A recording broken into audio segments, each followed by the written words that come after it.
Coin du DP.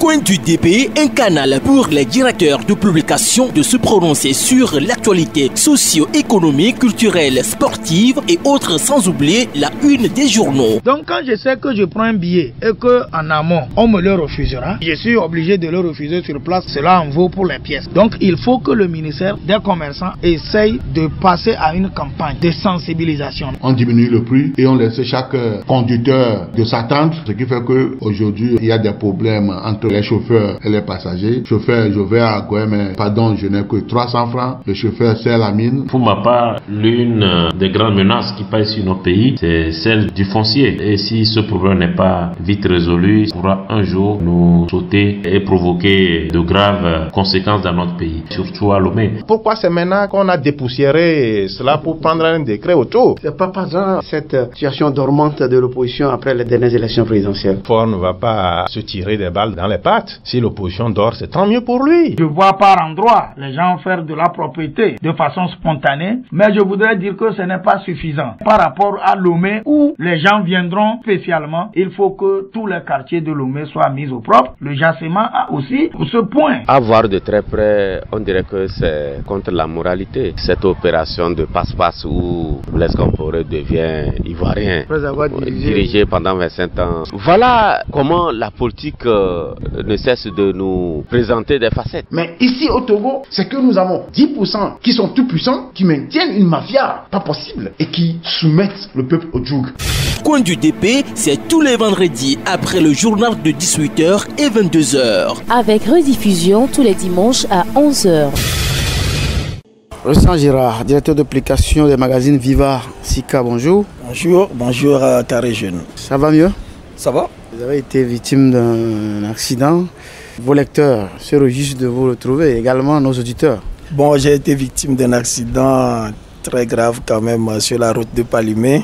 Et voilà, c'est une voiture qui nous a envoyé dans le décor. Notre voiture s'est renversée plusieurs fois, mais Dieu merci, il n'y a pas eu trop de dégâts, à part quelques fractures.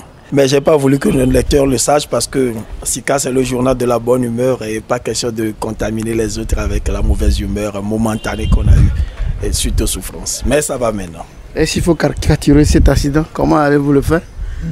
C'est plus facile de caricaturer les autres, mais quand on est personnellement atteint, je crois que la caricature, ça devient difficile. Beaucoup de courage. Oui, ça va déjà, et Dieu merci. Ça fait partie des adversités de la vie. Et la vie n'est pas un long fleuve tranquille, comme on le dit, mais il faut savoir prendre les choses du bon côté. Vous êtes l'invité de Coin du DP cette semaine, un canal sur Radio Carré Jeune au directeur d'application de venir faire des analyses sur l'actualité. Sika, le dernier numéro est donc dans les kiosques cette semaine. Vos lecteurs apprécient vos parutions par le biais des caricatures. Malheureusement que nous ne sommes pas à la télé. Mais je crois que ça ne va pas vous empêcher quand même de nous décrire la caricature à la une de cette dernière parution du magazine Sika. Oui, je peux vous décrire rapidement la caricature, surtout que j'ai le journal devant moi. Et il y a le président de la Cour constitutionnelle qui demande à une classe d'élèves de donner un mot de la même famille que impossible. Et il y a le ministre Bawara qui lève la main et dit « Moi, monsieur, j'ai un mot de la même famille que impossible, c'est réforme politique. » Et le professeur qui dit « Très bien, Bawara, tu as bien trouvé. » Bon, voilà. Donc, c'est notre façon de caricaturer la situation, de dire que chez nous ici, c'est facile de se lancer dans des embrouilles, dans des situations pas claires du tout. Vous savez, dans certains pays comme la France, l'Allemagne et tout ça là, les gens sont tellement bien formés que quand il y a une situation de polémique, rapidement on sait diagnostiquer les choses et mettre tout le monde à sa place. Ce qui fait qu'eux ne perdent pas leur temps dans des querelles sans fin où on ne sait pas qui est qui peut juger quoi, qui peut faire quoi. C'est ça notre mal ici. Et dès qu'il y a un petit problème, on ne sait pas diagnostiquer les problèmes, établir les responsabilités, se prononcer là-dessus. Et nous perdons énormément d'énergie, énormément de temps au lieu de travailler, développer le pays. Vous voyez tout ce que nous faisons. Et quand on prend un petit problème comme les réformes, quand on prend un petit problème, n'importe quoi, ça peut être objet de discussion pendant des années. Et je vous donne un exemple simple. Pendant des années, on ne sait pas si l'UFC est du gouvernement ou bien si l'UFC est un parti d'opposition. Et jusqu'à présent, depuis 4 ans, On discute là-dessus. Vous ne voyez pas que notre système d'éducation a un problème. C'est pour ça que nous avons titré même et nos écoles sont trop zéro. C'est pourquoi le Togo ne marche pas. Dès que les gens sont bien formés, un pays marche aussi bien. Mais la dernière fois, le patron de l'UFC est sorti, il a réagi par rapport à la hausse des prix et puis également, il encourage ces réformes politiques tant demandées par les Togolais. Ben oui, enfin on l'a revu et sur la scène c'est bien, mais moi jusque là ça ne me dit pas s'il est un parti de l'opposition ou bien un parti qui est au pouvoir. La polémique est toujours là.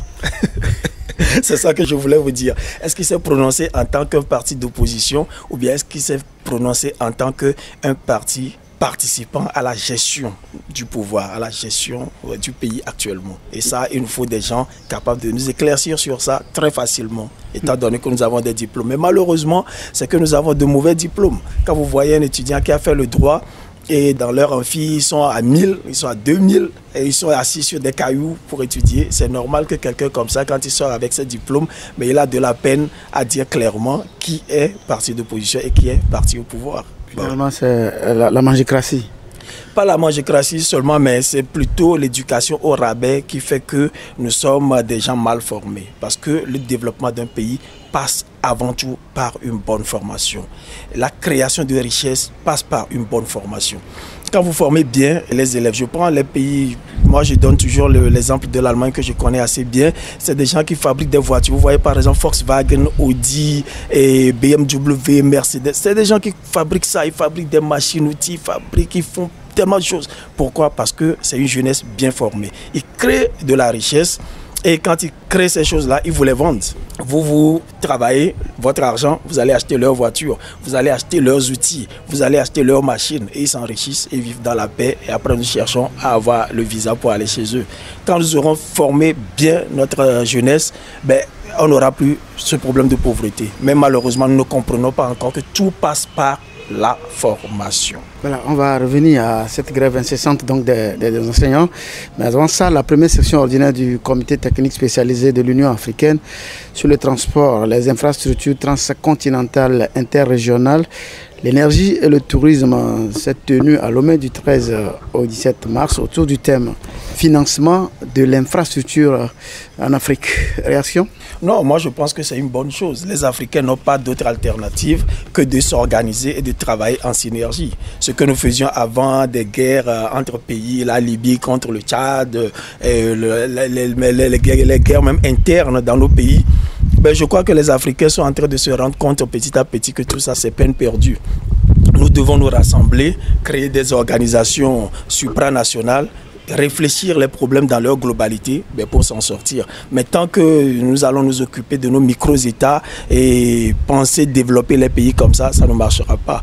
Vous connaissez ce projet-là de Bolloré qui veut faire le chemin de fer depuis la Côte d'Ivoire jusqu'au Bénin, passant par le Togo, tout ça. Non, c'est des projets qu'il faut réaliser pour qu'on s'en sorte mieux. C'est ça que les Européens ils font. Et vous prenez l'autoroute, vous quittez la France pour la Hollande rapidement. Eux, ils font les choses ensemble. C'est vrai que de temps en temps, ils se font la guerre aussi, mais ce n'est pas comme chez nous où chacun est dans son petit coin et réfléchit petitement. Ça fait que nos pays restent petits et pauvres.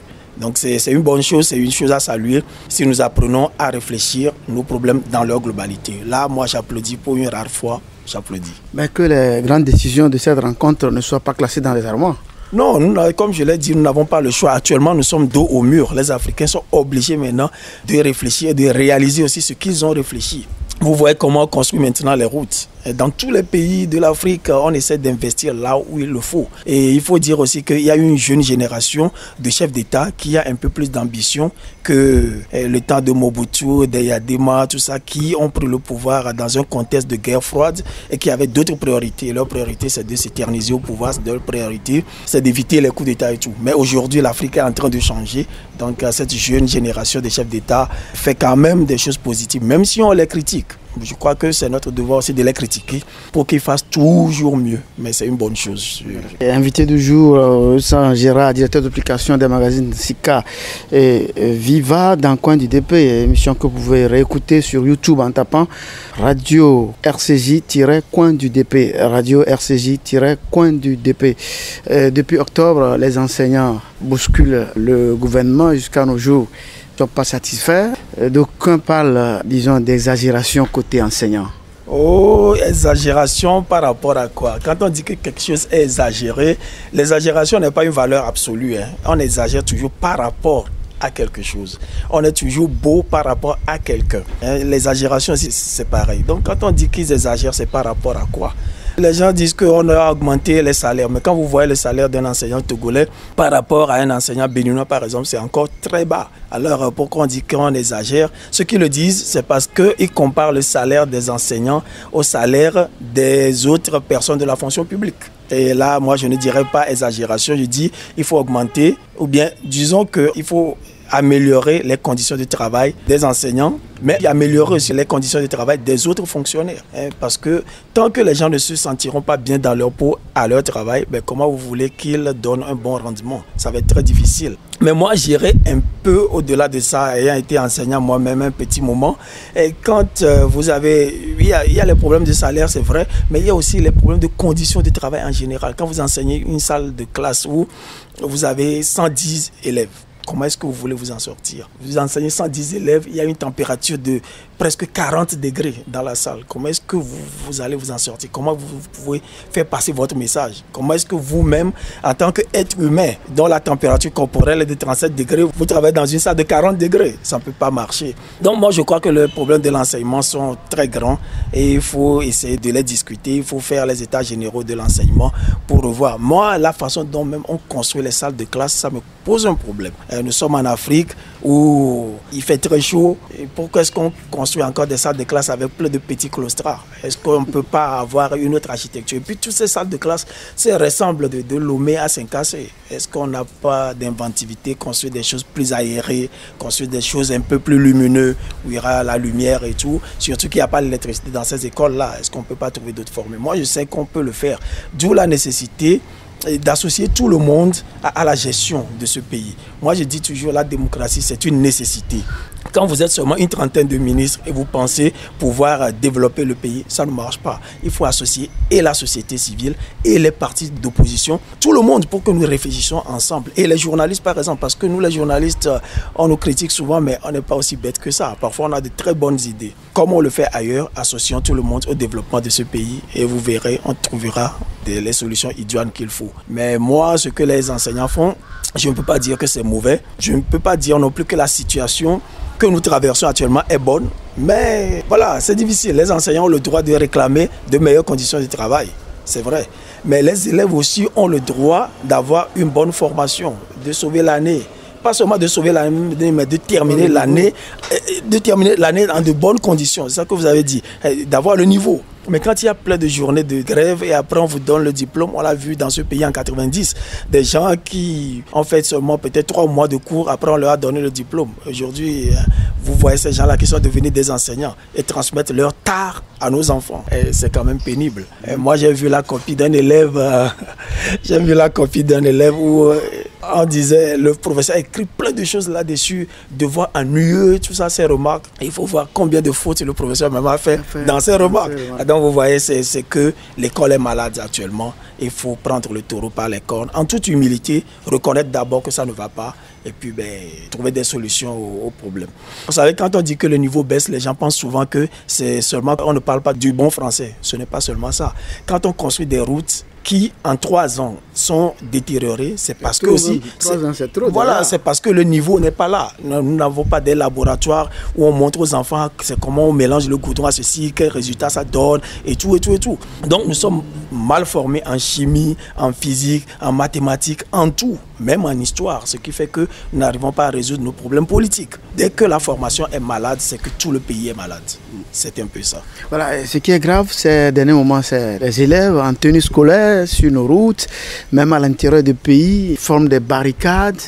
C'est un peu dangereux par rapport à ces petits de 2 ans, 3 ans qu'on voit sur nos routes en train de réclamer le retour de leurs enseignants. Un peu dangereux, mais logique.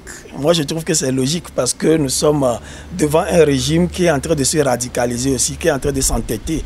Donc, les gens s'adaptent. Quand vous allez dans un pays où il y a beaucoup de violence de l'État, on prend des gens, par exemple, en public, on les exécute, mais vous allez penser que le crime va diminuer dans ces pays. Non, c'est le contraire. Dès qu'un enfant voit, par exemple, on exécute un assassin en public, soyez sûr que cet enfant-là est déjà habitué à la violence. Et ce qui fait que il deviendra un adulte violent. On est dans un pays où on voit souvent des gaz lacrymogènes, des répressions et tout. Les enfants trouvent la violence aujourd'hui tout à fait normal. Donc je crois que c'est une réaction par rapport à un gouvernement qui montre de plus en plus de violence. Nous allons vers une sorte d'escalade, c'est tout.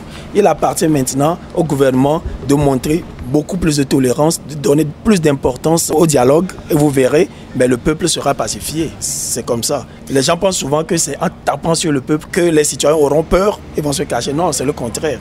Vous éduquez des gens violents, quoi. Gérard Wessam, par rapport à cette situation de ces enseignants, il y a des ministres qui appellent les enseignants de leur localité, de leur lieu de naissance, menacent. Est-ce la solution? Je sais de quel ministre vous parlez, je crois que c'est son habitude.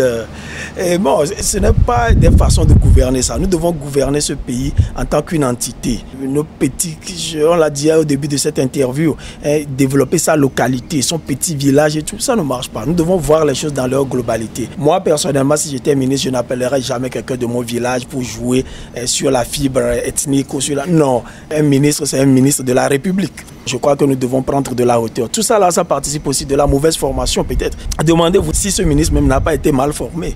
Sinon, il aurait appris les valeurs d'une république. S'il avait bien appris tout cela, il n'aurait jamais ce réflexe-là. C'est ça, quand on dit que le niveau baisse, ça baisse à tous les niveaux. Et ce qui fait que nous devenons de mauvais ministres, de mauvais ingénieurs, de mauvais enseignants, de mauvais tout, quoi. Et voilà. Le Conseil des ministres est réuni cette semaine. Les Togolais pensaient qu'ils vont revenir sur leurs décisions par rapport à la hausse des prix des produits pétroliers à la pompe. Rien n'a été dit.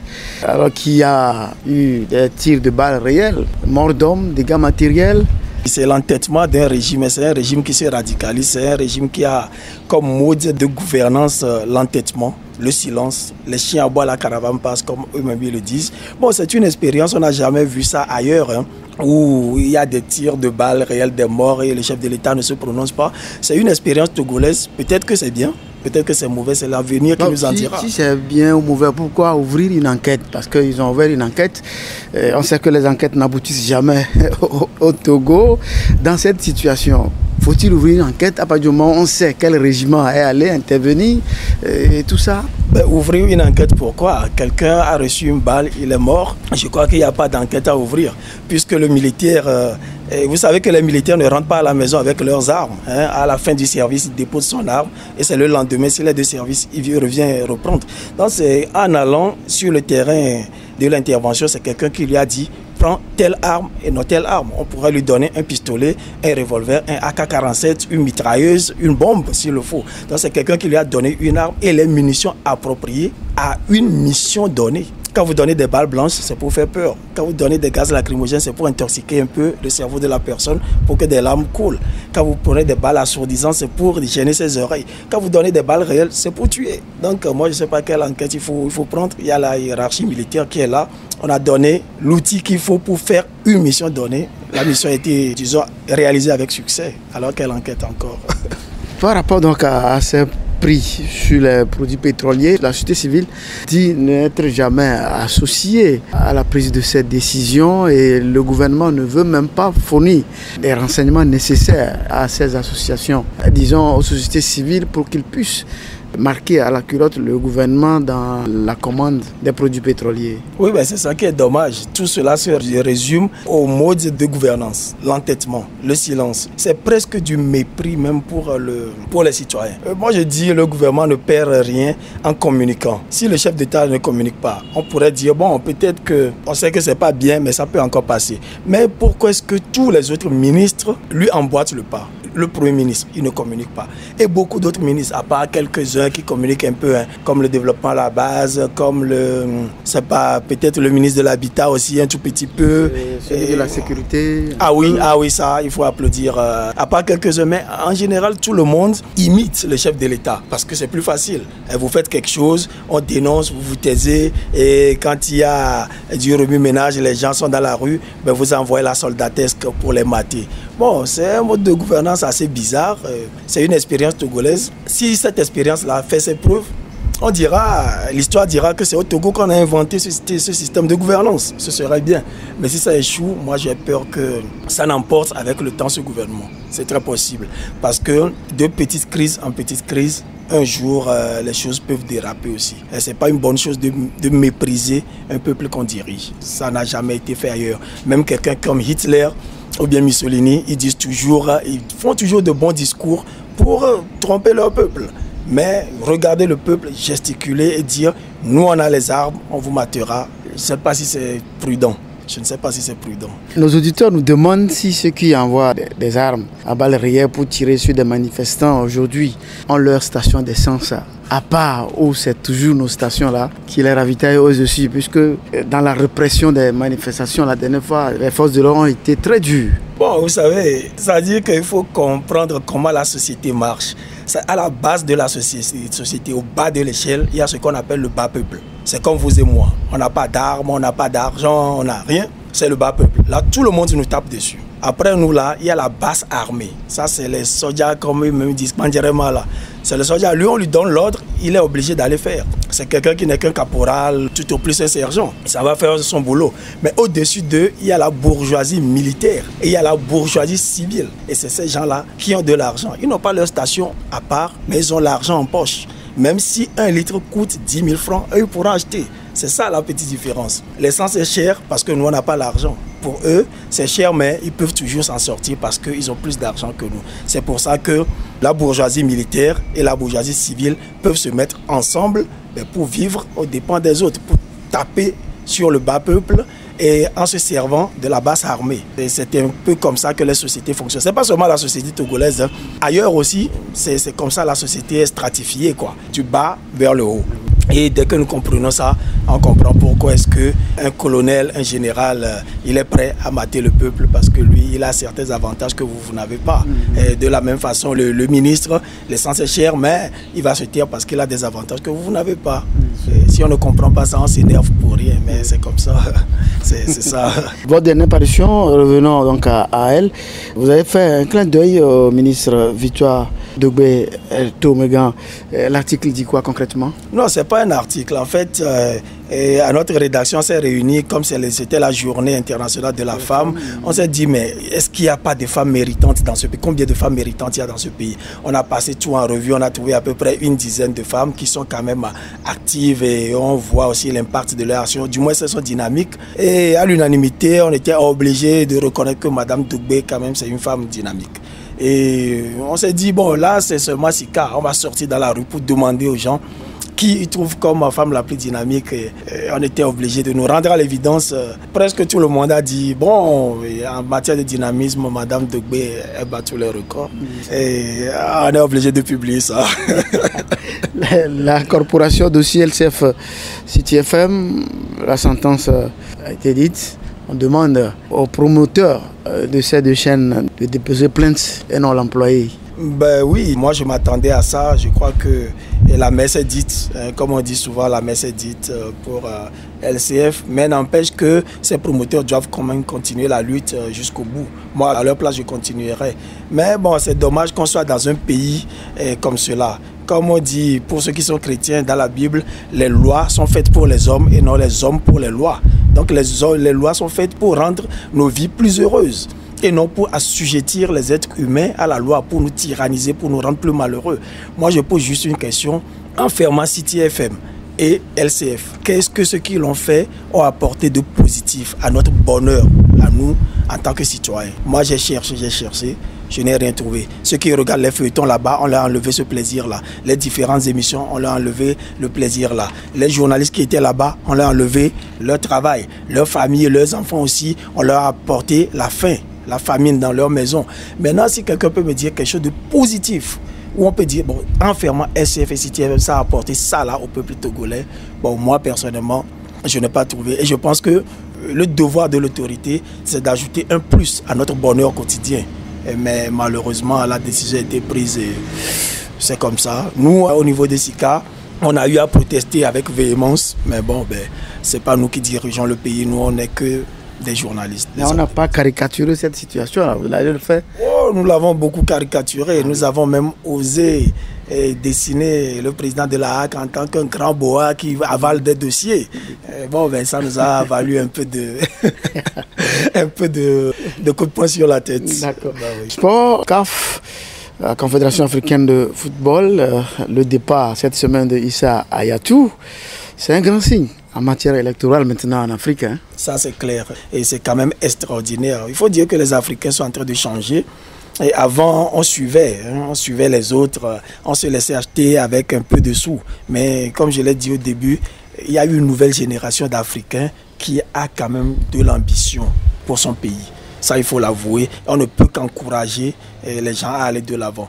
Je suis sûr que nos enfants seront moins corrompus que nous et ils vont, dans un sursaut d'orgueil, se dire mais il ne faut pas que l'Africain reste le singe de l'humanité. Il faut qu'on s'en sorte. Au lieu de chercher à aller en Europe et aller mourir dans la Méditerranée, être humilié partout, par toutes les autres races, non. Moi, je crois quand même qu'on va s'en sortir, j'en suis convaincu. Et voilà, nous sommes presque à la fin de cette entrevue par rapport à votre état de santé qui s'améliore. D'ailleurs, la citoyenneté. La citoyenneté. Oui, un mot de citoyenneté à l'endroit de nos auditeurs. Oh, un mot de citoyenneté, je vais dire seulement qu'il faut que chaque Togolais, partout où il est, chaque acte qu'il pose, qu'il se demande mais qu'est-ce que j'apporte de bien à mon pays. Ça, c'est très important. Moi, personnellement, et je crois aussi beaucoup de mes collaborateurs, chaque acte qu'on pose, on se demande toujours qu'est-ce que nous pouvons apporter de bien à ce pays. Et c'est pour ça que nous essayons d'apporter le rire, même quand l'actualité est très dramatique. On sait qu'en riant, ça donne la bonne santé. Et nous nous abstenons aussi de faire des choses qui vont quand même nuire à notre pays. Moi, je crois personnellement, je ne le ferai pas. Voilà. Sanjera, merci de nous recevoir malgré votre disponibilité. Mais Dieu fera le reste. Non, vous ne pouvez pas imaginer ma joie dans l'accident parce que je pouvais être mort carrément. Quand vous voyez l'état du véhicule dans lequel j'étais, complètement déchiqueté, pourtant je m'en suis sorti avec quelques fractures. C'est quand même... Dieu est grand. Mais on attend cette caricature, je le rappelle. Si vous insistez, j'aime caricaturer les autres, mais je n'aime pas me caricaturer moi-même. C'est plus facile de se moquer des autres que de se moquer de soi-même. Mais quand l'inspiration sera là, on le fera. Et ça s'appelle de l'autodérision. Se moquer de soi-même, c'est bien aussi. Voilà. Et merci et bon week-end. Je souhaite bien des choses à tous les auditeurs de Carré Jeune. Merci à Wessan Gérard, directeur de publication des magazines Viva et Sika, qui nous a reçus. Merci également à vous pour oreille attentive. Point final à Coin du Dépôt de ce jour. Rediffusion à 11h dimanche, donc à 11h temps universel. Vous pouvez donc réécouter cette émission sur YouTube en tapant Radio RCJ-Coin du DP. Radio RCJ-Coin du DP. Moi, je suis Eugène Bamazé. Bon week-end à vous. Au revoir. Bon week-end à vous. Au revoir. Bon week-end à vous. Au revoir. Bon week-end à vous. C'était Coin du DP. Coin du DP, un canal pour les directeurs de publication de se prononcer sur l'actualité socio-économique, culturelle, sportive et autres, sans oublier la une des journaux. Je pense que c'est des gamineries qu'ils doivent arrêter et que lorsqu'on leur offre un cadre de discussion, ils doivent saisir l'occasion pour aller exprimer leurs idées. Qu'on demande à ceux qui ont mis la main dans l'argent du pays, qu'ils remboursent. Si tous ceux qui ont volé le pays là, cette minorité a donc parlé chaque fois le chef de l'État, si on arrive à faire en sorte que cette minorité et tous ceux qui continuent de piller ce pays à rembourser l'argent qu'ils ont pillé, qu'on n'aura plus à aller emprunter chaque jour de l'argent. Pour le moment, faisons un pas, la limitation de mandat et le mode de scrutin. Et vous n'êtes pas sans savoir, ce qui a encore braqué les gens, c'est la sortie de Maganawe Florent qui a dit que l'APG est déjà caduque. Bonne opportunité offerte une fois encore à l'Afrique. Donc après d'autres regroupements de pays, ce sont les États-Unis d'Amérique qui offre donc une opportunité à l'Afrique pour une fois échanger. Dans un pays normal et surtout en Afrique, le clergé et les représentations religieuses et spirituelles ont une importance capitale dans les prises de décision, dans l'orientation. Et le mal du Togolais, c'est que on réagit au coup par coup. Quand aujourd'hui quelque chose se passe, on réagit sur le champ, mais on ne cherche pas les tenants et les aboutissants. Les hommes d'affaires font les affaires. Et qui dit homme d'affaires cherche d'abord son bénéfice. Puis le reste viendra après. Et donc quand vous confier la fédération à un homme d'affaires, attendez-vous à ce qu'il fasse des affaires avec votre fédération et votre football. Disons que l'essentiel doit être fait. Et l'essentiel pour moi, c'est accompagner les responsables, les propriétaires de ces fermes avicoles afin qu'ils puissent redémarrer rapidement leurs activités. Je ne suis pas sûr que nous pouvons faire le compte. Et ça, c'est parce qu'il y a une certaine impunité dans le pays. Les gens pensent que quand on détourne l'argent du pays, ce qu'il y a comme sanction, c'est qu'on vous licencie. Coin du DP, c'est tous les vendredis après le journal de 18h et 22h. Avec rediffusion tous les dimanches à 11h.